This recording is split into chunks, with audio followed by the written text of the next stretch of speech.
Journal of a Voyage from the Rocky Mountains to the Pacific Ocean, performed in the year 1808 by Simon Fraser. Chapter 2. Thompson River to the Strait of Georgia. About 10 a.m. we embarked. Now all our people were in canoes. Our 3 new guides, the great chief, a little fellow from whom we received much attention, and some others embarked to keep us company. Aided by heavy rapids and a strong current, we, in a short time, came to a portage. Here the canoes and baggage were carried up a steep hill. The ascent was dangerous. Stones and fragments of rocks were continually giving way from our feet and rolling off in succession. From this cause one of our men was much hurt, and a kettle bouncing into the river was lost.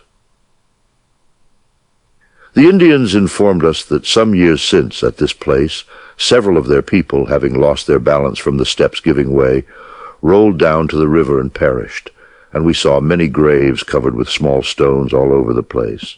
I have almost forgotten to mention that on our arrival at the carrying place, one of our canoes sunk and some things were lost, but the crew was saved and the canoe recovered.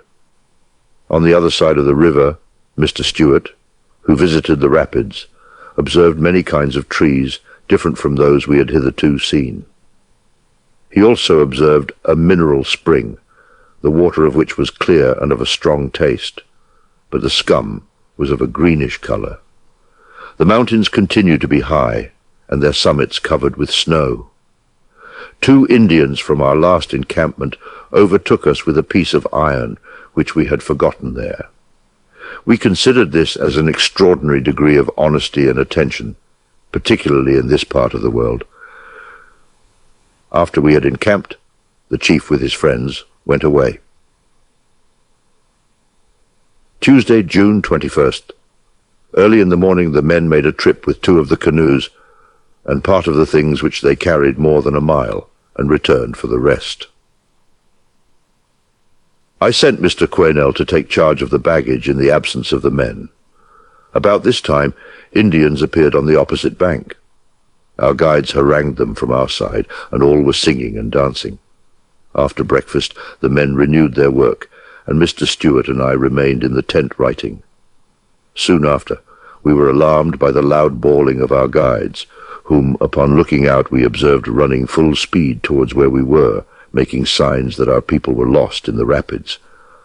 As we could not account for this misfortune, we immediately ran over to the baggage, where we found Mr. Quesnel all alone.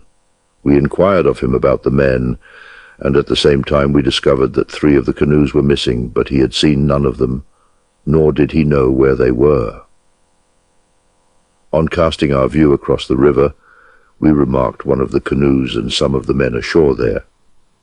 From this incident we had reason to believe that the others were either ahead or perished, and with increased anxiety we directed our speed to the lower end of the rapids. At the distance of 4 miles or so, we found one of our men, La Chapelle, who had carried 2 loads of his own share of the baggage that far. He could give us no account of the others, but supposed they were following him with their proportions. We still continued. At last, growing fatigued, and seeing no appearance of the canoes of which we were in search, we considered it advisable to return and keep along the bank of the river. We had not proceeded far when we observed one of our men, Dallaire, walking slow with a stick in his hand from the bank, and on coming up to him we discovered that he was so wet, so weak, and so exhausted that he could scarcely speak. However, after leaning a little while upon his stick and drawing breath, he informed us that, unfortunately, he and the others, finding the carrying place too long and the canoes too heavy, took it upon themselves to venture down by water. That the canoe in which he was happened to be the last in setting out. In the first cascade, continued he, our canoe filled and upset. The foreman and steersman got on the outside, but I, who was in the center, remained a long while underneath upon the bars. The canoe, still drifting, was thrown into smooth current, and the other 2 men, finding an opportunity, sprang from their situation into the water and swam ashore. The impulse occasioned by their fall in leaping off raised one side of the canoe above the surface. and I having still my recollection, though I had swallowed a quantity of water, seized the critical moment to disentangle myself, and I gained, but not without a struggle, the top of the canoe. By this time I found myself again in the middle of the stream. Here I continued astride the canoe, humoring the tide as well as I could with my body to preserve my balance, and although I scarcely had time to look about me, I had the satisfaction to observe the other two canoes ashore near an eddy, and their crews safe among the rocks. In the second or third cascade, for I cannot remember which, the canoe from a great height plunged into the deep eddy at the foot, and striking with violence against the bottom, split it in two. Here I lost my recollection, which, however, I soon recovered, and was surprised to find myself on a smooth, easy current with only one half of the canoe in my arms. In this condition I continued through several cascades until the stream fortunately conducted me into an eddy at the foot of a high and steep rock. Here, my strength being exhausted, I lost my hold. A large wave washed me from off the wreck among the rocks, and another still larger hoisted me clear on shore, where I remained, as you will readily believe, some time motionless. At length, recovering a little of my strength, I crawled up among the rocks, but still in danger, and found myself once more safe on firm ground, just as you see. Here he finished his melancholy tale, and pointed to the place of his landing, which we went to see, and we were lost in astonishment, not only at his escape from the waves, but also at his courage and perseverance in effecting a passage up through a place which appeared to us a precipice. Continuing our course along the bank, we found that he had drifted 3 miles among rapids, cascades, whirlpools, nasse, all inconceivably dangerous. Mr. Quesnel being extremely anxious and concerned left his charge and joined us. 2 men only remained on shore carrying the bagache, and these were equally ignorant with ourselves of the fate of the others. Some time after, upon advancing towards the camp, we picked up all the men on our side of the river. The men that had landed on the other side joined us in the evening. They informed us that the Indians assisted to extricate them from their difficulties. Indeed, the natives showed us every possible attention in the midst of our misfortunes on this trying occasion. Being all safe, we had the happiness of encamping together as usual with our baggage. However, we lost one of our canoes, and another we found too heavy to be carried such a distance. Our guides asked permission to go and sleep at the Indian village, which was below the rapids. This was granted on condition that they should return early in the morning. Mr. Stewart, in course of the day, saw a snake as thick as his wrist, small rain in the evening. Wednesday, June 22nd. Our guides returned as they had promised. 4 men were employed in bringing down the canoes by water. They made several portages in course of this undertaking. The rest of the men carried the baggage by land. When this troublesome and fatiguing business was over, we crossed over to the village, where we were received with loud acclamations and generously entertained. The number of men at this place I found to be about 110. The chief of the Indians at the Forks and our little fellow came to us upon our arrival and introduced us to the others. I sent 2 men to visit the rapids, but the Indians, knowing our indiscretion yesterday and dreading a like attempt, voluntarily transported our canoes overland to a little river beyond the rapids. We encamped some distance from the village. The chief went before to inform the Indians of the next village of our approach. He promised to accompany us until we should have passed all the dangerous places, and the little fellow assured us that he would not leave us until our return. The Indians having invited us into the village, Mr. Quesnel and some of the men went. The Indians sang and danced and were very civil. They gave the men 3 dogs. At this time we depended wholly upon the natives for provisions, and they generously furnished us with the best they could procure. But that best was commonly wretched, if not disgusting. Friday, Thursday, June 23rd, rained this morning. One of the men was sick. We perceived that one way or other our men were getting out of order. They preferred walking to going by water in wooden canoes, particularly after their late sufferings in the rapids.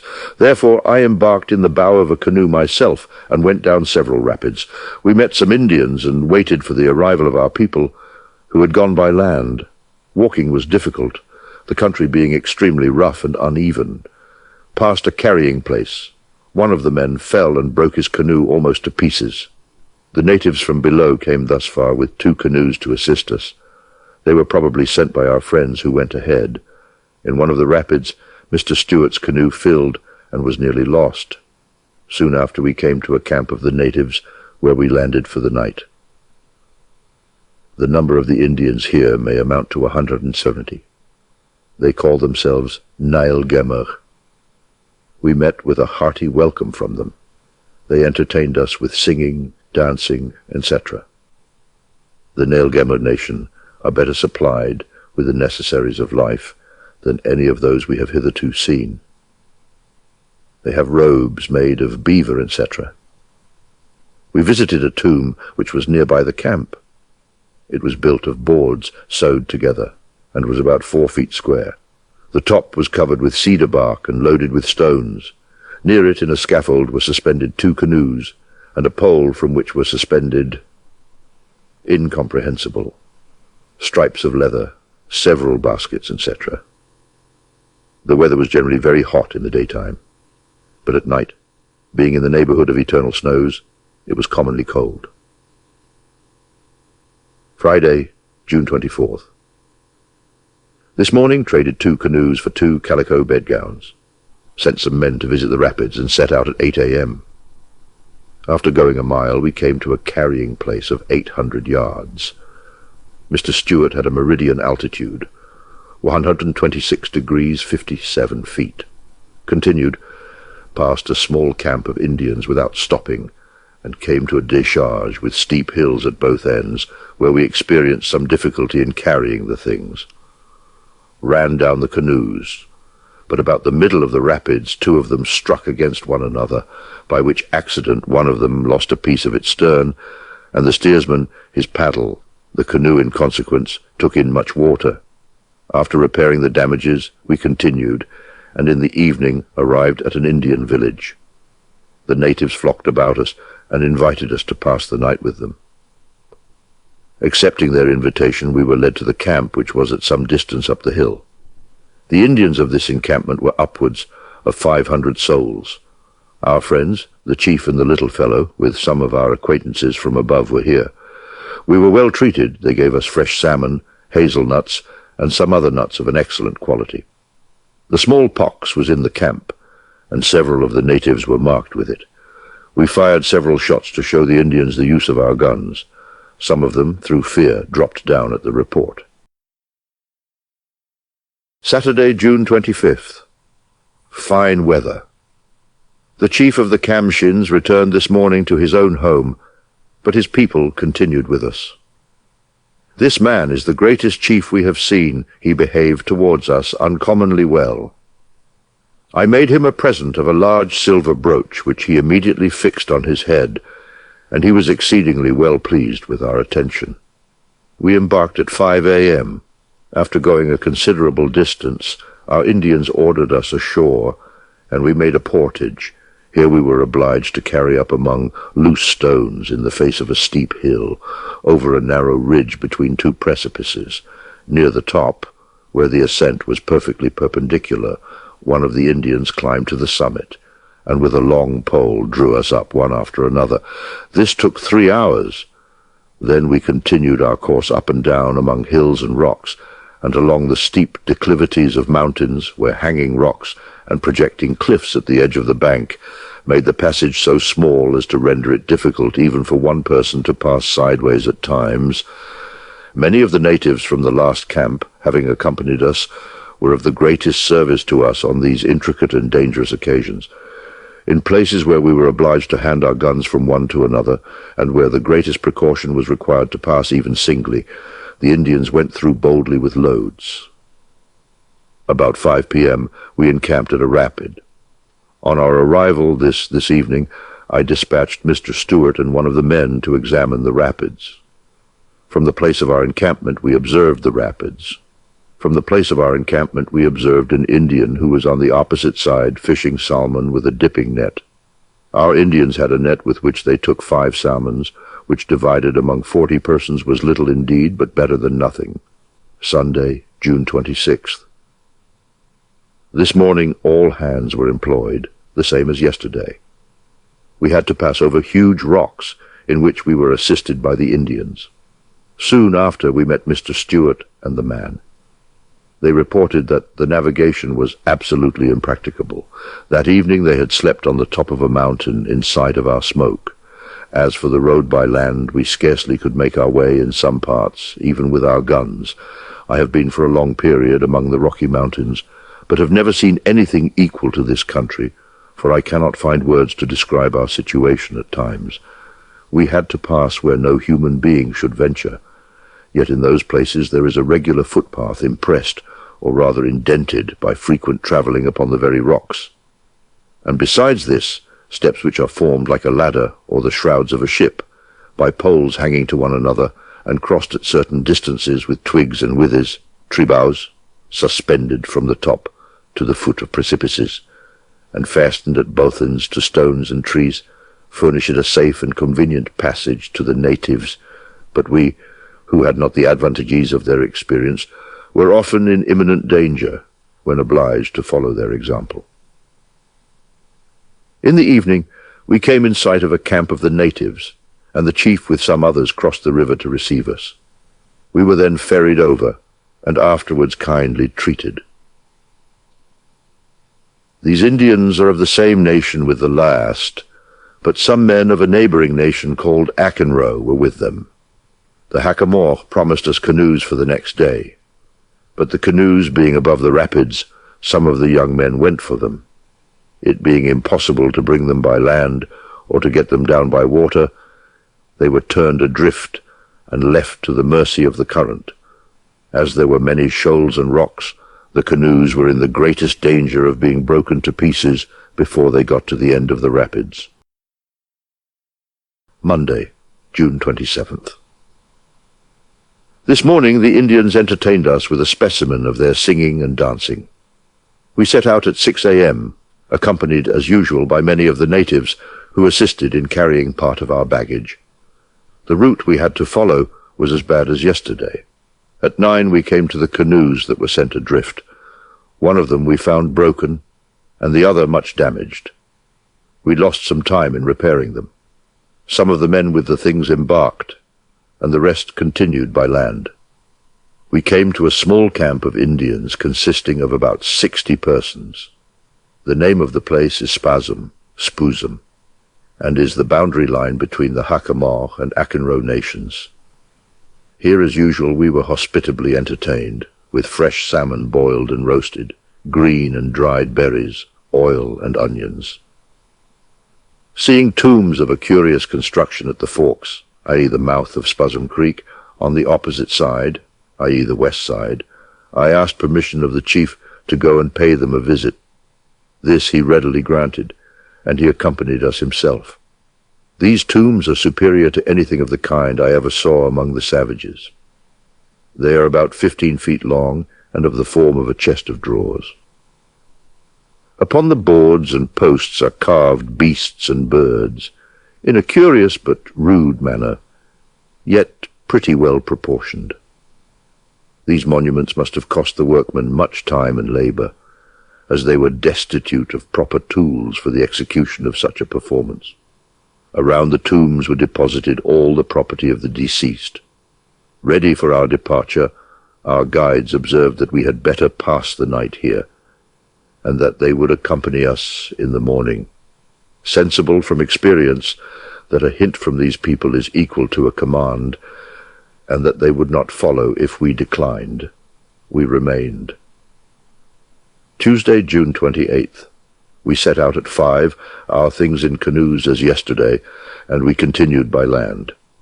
After much trouble both by land and water for 8 miles, we came to a carrying place, where we were obliged to leave our canoes and to proceed on foot without our baggage.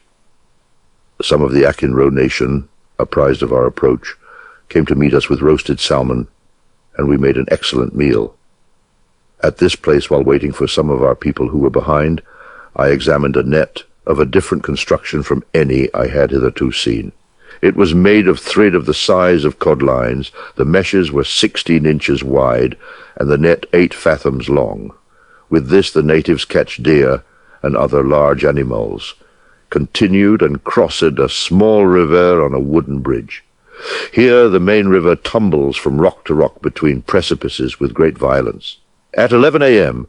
we arrived at the first village of the Akinro nation, where we were received with as much kindness as if we had been their lost relations.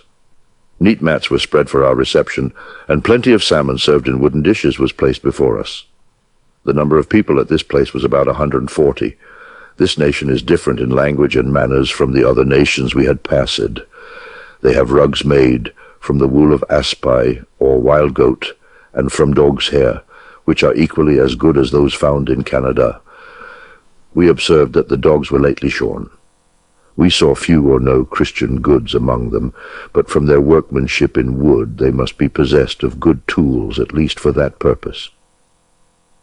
Having been newly arrived, they had not as yet erected their shades, shelters. They have a gallery of smoke boards upon which they slept. Their bows and arrows are very neat. At 1 p.m. we renewed our march, the natives still carrying part of our baggage.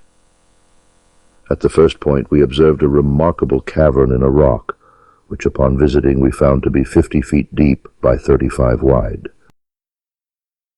A little above it is an excellent house, 46 by 23 feet, and constructed like American frame houses. The planks are 3 or 4 inches thick, each passing the adjoining one a couple of inches. The posts, which are very strong and rudely carved, receive the beam across. The walls are 11 feet high and covered with a slanting roof. On the opposite side of the river there is a considerable village with houses similar to the one upon this side. About 4 p.m. arrived at a camp containing about 150 souls. Here we had plenty of salmon cooked by means of hot stones in wooden vessels. Here we understood that the river was navigable from this place to the sea. We had, of course, to provide canoes if possible. We saw a number of new ones, which seemed to have been hollowed with fire and then polished. The Indians' arms consist of bows and arrows, spears and clubs, or horn palmagons. They had scarcely any leather, so that large animals must be scarce. Their ornaments are the same as the Hackamore nation make use of, that is to say, shells of different kinds, shell beads, brass made into pipes hanging from the neck or across the shoulders, bracelets of large brass wire, and some bracelets of horn. Their hats, which are made of watap, have broad rims and diminish gradually to the top. Some make use of cedar bark, painted in various colors, resembling ribbons, which they fix around their heads. Both sexes are stoutly made, and some of the men are handsome. But I cannot say so much for the women, who seem to be slaves, for in course of their dances I remarked that the men were pillaging them from one another. Our little fellow on one of these occasions was presented with another man's wife for a bedfellow. There is a new tomb at this place, supported on carved posts about 2 feet from the ground. The sculpture is rudely finished, and the posts are covered all over with bright shells which shine like mercury, but the contents of the tomb emitted a disagreeable stench. At the Bad Rock, Lady Franklin Rock, a little distance above the village where the rapids terminate, the natives informed us that white people like us came there from below, and they showed us indented marks which the white people made upon the rocks, but which, by the by, seemed to us to be natural marks. In the evening 4 men went off in canoes to inform the people below of our visit and intentions. Wednesday, June 29th. Lost some time this morning in looking out for canoes, but could not procure any. We embarked about 9 a.m., some of us with the Indians and others without, just as best suited the Indians. The river here is wide with a strong current and some rapids, both sides adorned with fine trees. The mountains are still high and covered with snow. About 10 past a village which is the residence of the last Indians. At 2 p.m. came to a camp on an island containing about 125 souls. Here we had plenty of salmon, oil, roots, and raspberries. The natives amused us with dancing. Lost a couple of hours. Went on. Several of the natives followed us. At 5 we came to another camp of 170 souls. Here the Indians, who favored us with the canoes thus far, left us and went home, and in consequence we were obliged to encamp. The Indians of this place promised to help us on tomorrow. They were extremely civil, in so much as to force us to doubt their sincerity. They gave us plenty of sturgeon, oil, and roots, but which were not of the best quality or flavor. The Indians in this quarter are fairer than those in the interior. Their heads and faces are extremely flat, their skin and hair of a reddish cast. But this cast, I suppose, is owing to the ingredients with which they besmear their bodies. They make rugs of dog's hair that have stripes of different colors crossing at right angles, resembling, at a distance, Highland plaid. Their fishing nets are of large twine, and have handles with a length of 20 feet. Their spears, which are of horn, have also wooden handles of great length. Here we saw a large copper kettle shaped like a jar, and a large English hatchet stamped Sargeret with the figure of a crown. The river at this place is more than 2 miles broad, and is interspersed with islands. Thursday, June 30th. It was in the morning, before we could procure canoes and take our departure. At 11 we came to a camp containing near 400 souls. Here we saw a man from the sea, which they said was so near that we would see it tomorrow. Mr. Stewart took a meridian altitude, OLL, 127 degrees 23 feet. The Indians of this place seem dirty and have an unpleasant smell. They were surprised at seeing men different from Indians, and were extremely disagreeable to us through their curiosity and attention. The Indians, who conducted us during the forenoon, returned home with their canoes, which took us some time to replace. It was 2 p.m. before we embarked. Continued our course, with a strong current for 9 miles, where the river expands into a lake. Here we saw seals, a large river coming in from the left, and a round mountain ahead, which the natives call Shamoch. After sunset, we encamped upon the right side of the river. At this place the trees are remarkably large, cedars 5 fathoms in circumference, and of proportional height. Mosquitoes are in clouds, and we had little or nothing to eat. The natives always gave us plenty of provisions in their villages, but nothing to carry away. Numbers of them followed us, but they were as destitute of provisions as ourselves. And though they were at a great distance from home, they carried no arms about them. This conduct appeared to indicate that they had great confidence either in our goodness or in their own numbers. Friday, July 1st, foggy weather this morning. Clear at 4, and we embarked. Rugged mountains all around. The banks of the river are low and well covered with wood. The current is slack. At 8 a.m. we arrived at a large village. After shaking hands with many, the chief invited us to his house and served us with fish and berries. Our Indians also were treated with fish, berries, and dried oysters in large troughs. Our Hacamar, commonly styled Little Fellow, so often mentioned here, and who has been highly service-able to us all along, has assumed an air of consequence from his being of our party. He ranks now with Mr. Stewart, Mr. Quesnel, and myself. The chief made me a present of a coat of mail to make shoes. For this we may thank our little friend, who also received a present of white shells. I gave the chief in return a calico gown, for which he was thankful and proud. The Indians entertained us with songs and dances of various descriptions. The chief stood in the center of the dance or ring, giving directions, while others were beating the drum against the walls of the house and making a terrible racket, which alarmed our men who were at a distance and who came to see what caused the noise. The Indians, who favored us with a passage to this place, went off with the canoes. We had to look out for others, but none could be procured for any consideration whatever. At last the chief consented to lend us his large canoe and to accompany us himself on the morrow. The number of Indians at this place is about 200, who appeared at first view to be fair, but afterwards we discovered that they made use of white paint to alter their appearance. They evinced no kind of surprise or curiosity at seeing us, nor were they afraid of our arms, so that they must have been in the habit of seeing white people. Their houses are built of cedar planks, and in shape are similar to the one already described. The whole range, which is 640 feet long by 60 broad, is under one roof. The front is 18 feet high, and the covering is slanting. All the apartments, which are separated in portions, are square, excepting the chief's, which is 90 feet long. In this room the posts or pillars are nearly 3 feet in diameter at the base, and diminish gradually to the top. In one of these posts is an oval opening answering the purpose of a door, through which to crawl in and out.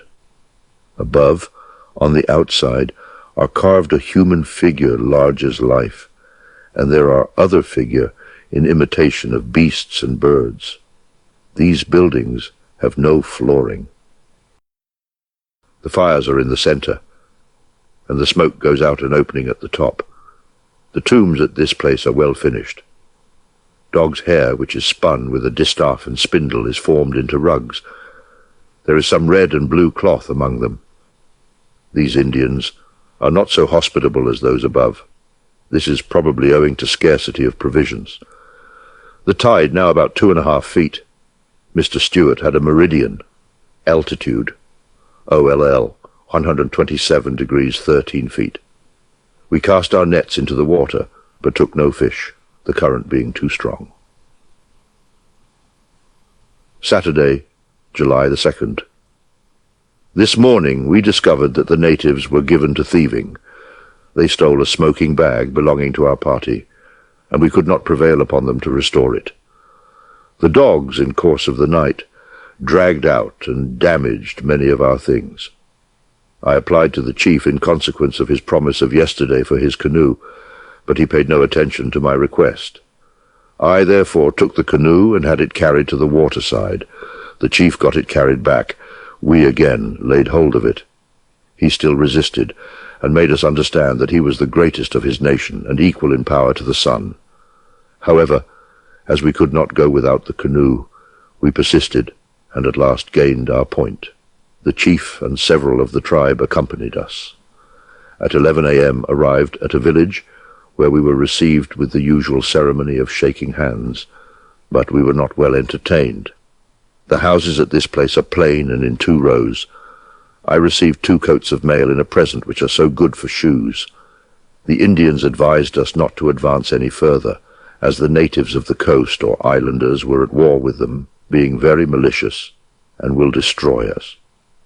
Upon seeing us slight their advice and going to embark, they gathered round our canoe and hauled it out of the water, and then invited us for the first time to the principal house of the village. Leaving Mr. Quesnel with most of the men to guard the canoe and baggage, Mr. Stewart with 2 men, and myself accepted the invitation.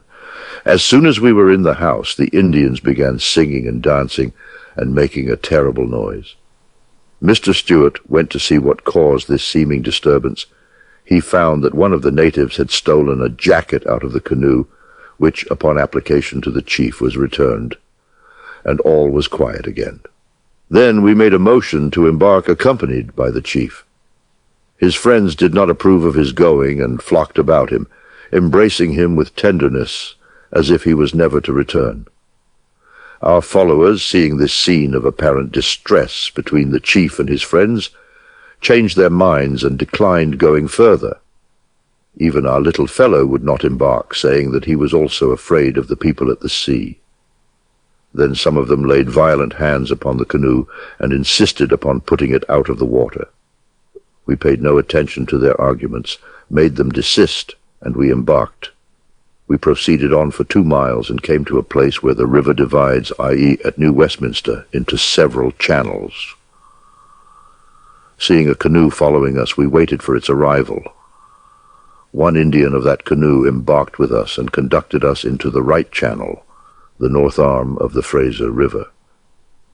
In the meantime, several Indians from the village followed in canoes, armed with bows and arrows, clubs, spears, etc., singing a war song, beating time with their paddles upon the sides of the canoes, and making signs and gestures highly inimical. The one that embarked with us became very unruly, singing and dancing and kicking up the dust.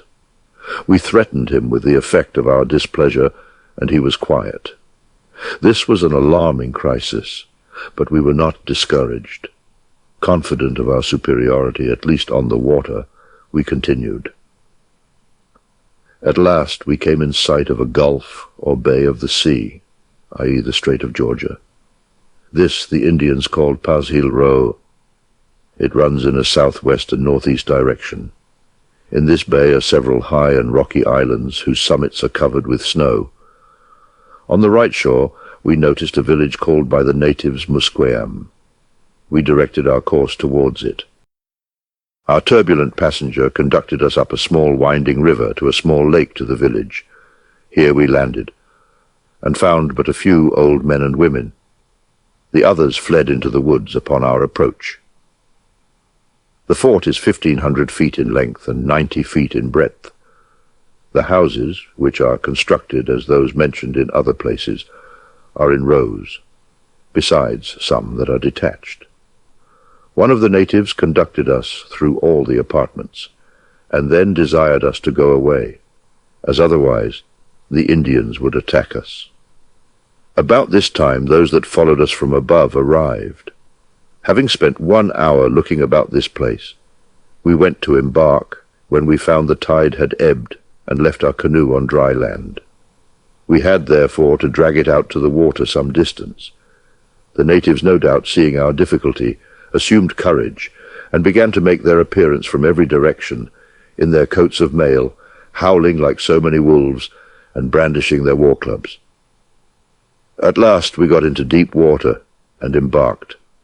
Our turbulent fellow, who had embarked in our canoe before, no sooner found himself on board than he began his former impertinences. He asked for our daggers, for our clothes, and in fine for everything we had. Being convinced of his unfriendly disposition, we turned him out and made him and the others, who were closing in upon us, understand that if they did not keep their distance, we would fire upon them. After this skirmish, we continued until we came opposite the second village.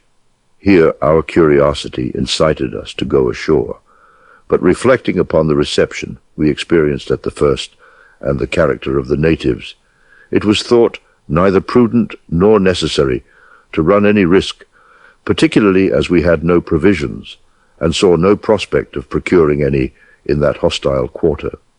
We, therefore, turned our course, and with the intention of going back to the friendly Indians for a supply, then to return and prosecute our design.